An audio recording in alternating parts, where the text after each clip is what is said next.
Luego de que la Fiscalía solicitara su desafuero, el senador Jaime Orpiz concedió una entrevista a nuestro medio asociado La Tercera, en la cual reconoció que deberá asumir las consecuencias de sus errores. Según el parlamentario, fue irregular recibir aportes de Corpesca mientras se tramitaba la ley de pesca, pero aseguró estar tranquilo, pues actuó, según él, con independencia. Queremos conversar en profundidad de este, pero también de otros temas, y para eso nos acompaña en CNN Chile el diputado por la región de Arica y Parinacota, Vlado Mirosevic. Diputado, muy buenas tardes, bienvenidos a CNN. Hola, muy buenas tardes, muchas gracias. Lo primero es preguntarle una reacción. ¿Cómo calificaría usted esta entrevista que después ya de largo tiempo en silencio sale y otorga el senador Jaime Orpiz? ¿Cómo la calificaría usted? Yo creo que hay que distinguir entre lo personal y lo político. En lo personal, qué bueno que haya salido a dar la cara, como él dice en la entrevista, qué bueno que haya reconocido los hechos, porque en el pasado originalmente no los reconoció y después fue bastante ambiguo. Hoy día me parece que ya sale reconociéndolo, además como un tremendo error. Y en lo personal valorando también que él haya dicho que esto todavía no se lo perdona, digamos. O sea, en la dimensión humana me parece bien la entrevista. Pero estos dichos y básicamente su manera en la cual votó en el pasado a favor de esta ley de pesca, en la práctica tiene consecuencias políticas muy grandes, porque se aprobó una ley que le hacía mal a los intereses de Chile, que le hacía muy bien a intereses de 7 familias particularmente, que ha ido quedando demostrado que esta industria, esta gran industria pesquera, lo que hizo fue influir directamente en la tramitación de una ley para que fuera una especie de traje a la medida. O sea, aquí estamos frente a una legislación que le reconoce, por ejemplo, derechos históricos a las familias o a las industrias que estaban explotando el recurso. Cuestión que muchísimas organizaciones denunciaron en su determinado momento. En esa época yo también, yo no era parlamentario, pero fui uno de los que dijo públicamente que esto era una ley que le iba a hacer mal a Chile. Y en la región de Arica y Parinacota, los 4 parlamentarios votaron a favor, de Nueva Mayoría y de Alianza. Los 4 votando a favor de una ley que le hacía muy bien a un grupo determinado de empresas, pero que no le hacía bien ni a la pesca artesanal ni a los chilenos que quieren consumir el recurso. Entonces yo creo que aquí esta ley tiene consecuencias políticas muy graves, la manera en la cual votó Orpiz y el resto de los parlamentarios que aprobaron esta ley, y que ya ha ido quedando bastante claro. La industria hizo y ejerció influencia de manera ilegítima en algunos parlamentarios y en el gobierno. Hemos visto lo que pasó con el ministro Longueira, que era el ministro de Economía que empujó esta ley, lo que pasó con sus asesores cercanos que terminaron boleteando algunas de estas empresas. Yo creo que esto por lo demás no es Corpesca solamente. Ojalá se investigue y se destape la olla en el resto de las grandes empresas de la industria pesquera. Muchas de ellas a nivel de rumor, pero se conoce que también influyeron de manera decisiva en una ley que les terminó beneficiando a ellos directamente. Diputado, vamos a avanzar a otro tema. Mañana se vota en la sala de la Cámara de Diputados el proyecto de ley que reforma los partidos políticos, algo que ha levantado polémica por ciertas indicaciones que han presentado parlamentarios oficialistas. Hay quienes plantean, entre ellos usted, que de aquí al 2017 prácticamente va a ser imposible que se creen nuevos partidos políticos debido a estas barreras que se están imponiendo. ¿En qué está el debate y cómo se puede salir de ahí? Bueno, mañana nos va a tocar votar la ley de partidos políticos. Primera ley que se reforma desde la dictadura. Recordemos, la última ley de partidos la hizo Pinochet precisamente. Si comparamos la ley de Pinochet y la ley que se está discutiendo actualmente, obviamente que la nueva ley tiene cosas bastante buenas, pero si vamos a mirar el punto clave de esta ley, que es la competencia, es decir, la democracia requiere competencia, distintas propuestas, distintas ofertas políticas distintas. En este tema de la competencia, esto es una ley muy restrictiva y muy parecida a la ley de Pinochet. No tiene grandes diferencias con la ley de Pinochet, que obviamente la ley de la dictadura era una ley inspirada en que no hubiese competencia, en frenar solamente la participación a los partidos tradicionales, y cualquier partido emergente ojalá que quedara fuera del sistema, que le fuera muy difícil constituirse. Y en la práctica, esta ley que estamos discutiendo va a ser muy difícil crear un partido en Chile. Va a ser muy difícil, si es que tú ya lo creaste, va a ser muy difícil mantener un partido en Chile. Básicamente es una ley hecha, un traje a la medida para los partidos que están en el poder hoy día, es decir, Alianza y Nueva Mayoría. Vamos explicando los puntos. ¿Por qué va a ser tan difícil crear y por qué va a ser tan difícil mantener? Específicamente, ¿qué es lo que dice esta ley? Bueno, esta ley lo que va a hacer es aumentar la cantidad de firmas necesarias para crear un partido político. Es decir, todas las barreras de entrada se hacen más dificultosas para cualquier grupo que quiera competir. Si esto lo comparamos con el resto de las democracias en el mundo, Efectivamente hay requisitos, pero los requisitos están más bien dados para obtener financiamiento público, para entrar al Parlamento. Ahí sí que hay requisitos para un partido, pero para competir en la mayoría de las democracias no hay grandes requisitos, es decir, cualquiera tiene derecho a competir con un requisito muy bajo. Y otra cosa es entrar al Parlamento. Hay países que piden 4% de los votos, 5% de los votos, como en Alemania, por ejemplo, 5% de los votos para que un partido tenga representación parlamentaria. Pero para competir no es difícil en esas democracias. Lo difícil es llegar al Parlamento y lo difícil es tener financiamiento público. Ahí sí te piden requisitos. Entonces, en Chile no tiene mucho sentido aumentar las barreras de ingreso.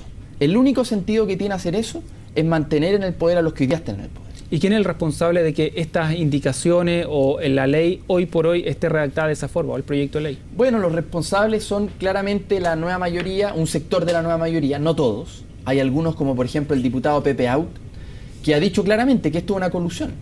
Ha dicho lo que nosotros veníamos diciendo hace meses. Ojo, porque aquí lo que se está constituyendo es un cartel político. Como se constituyó en el Confort, como se constituyó en los Pollos, aquí lo que hay es una colusión.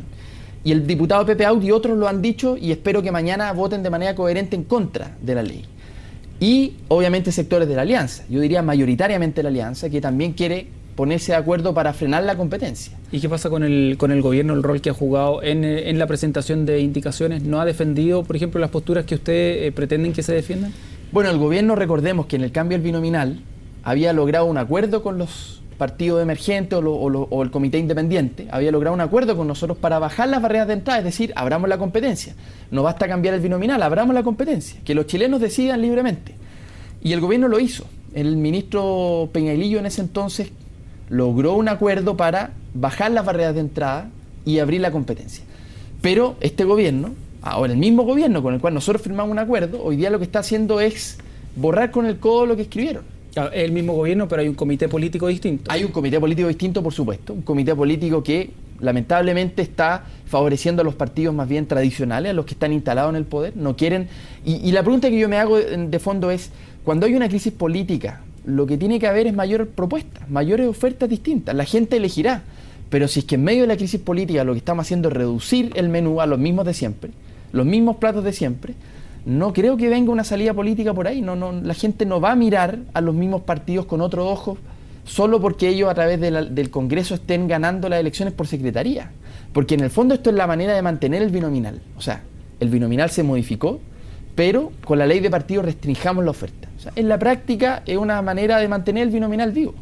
Están, obviamente, de acuerdo a sus palabras, los partidos tradicionales, digamos, presionando a la moneda para que no intervenga en esta discusión. Por supuesto, han presionado muchísimo a la moneda para que no se intervenga, y no solamente en esta ley.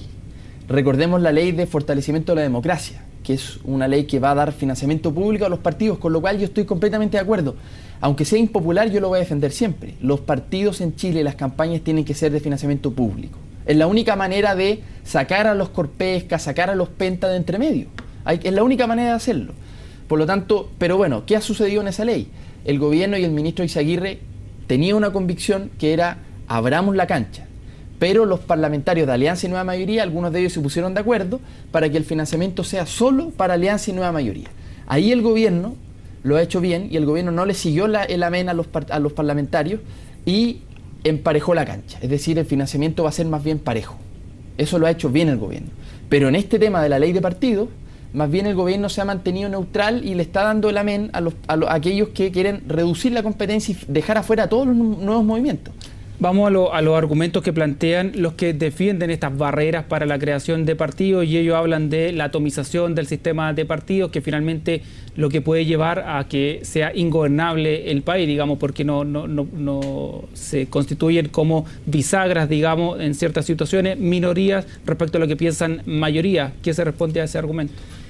Bueno, la verdad es que ese argumento ya lo han respondido las grandes democracias más consolidadas, más modernas en el mundo. Lo que han hecho es abrir la competencia para los partidos nuevos. Es decir, el menú original es bastante amplio, la gente elegirá. Pero hay requisitos sí para entrar al Parlamento. Ahí sí que hay requisitos.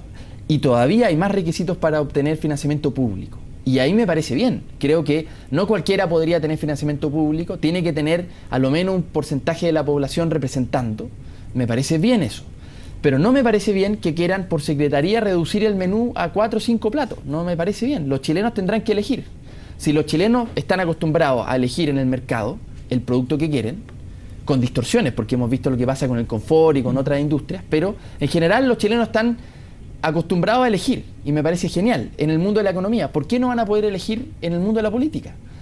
Otra cosa, insisto, es recibir financiamiento público, es entrar al Parlamento, ahí está bien, puede haber un corte, pero no estoy de acuerdo con que haya un corte al inicio. Antes de competir ya están haciendo un corte. Además, ¿quiénes son los que hacen este corte?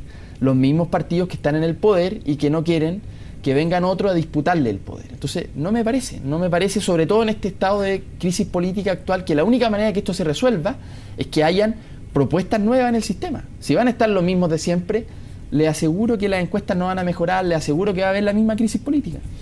El último tema que queríamos revisar en esta entrevista: mañana probablemente se conozca completo el fallo del Tribunal Constitucional, ¿cierto?, que decretó arbitraria y discriminadora la glosa de presupuesto para la gratuidad en la educación superior. ¿Qué espera personalmente de este fallo y cómo lo va a resolver el gobierno para poder otorgarle gratuidad a los alumnos más vulnerables? No tengo muchas expectativas del fallo del Tribunal Constitucional. La verdad es que no tengo muchas expectativas. Creo que es claramente un tribunal cuoteado políticamente.